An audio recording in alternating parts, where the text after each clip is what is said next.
Is your Acura RDX struggling to connect to Apple CarPlay? Let's fix those glitches in under 2 minutes. Data shows that about 80% of these connectivity headaches stem from software settings or low-quality cables.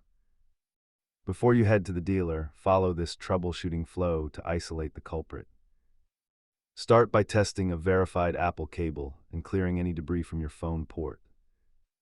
Check your iPhone settings to ensure CarPlay isn't restricted while the phone is locked.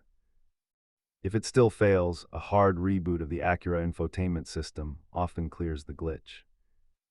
Try these software fixes first, but if the USB port feels loose, it might be a hardware repair.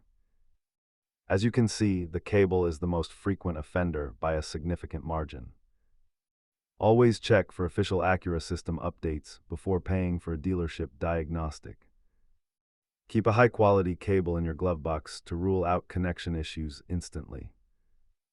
Remember, a clean connection is the most reliable one. If this solved your connection issue, hit like and subscribe for more tech troubleshooting.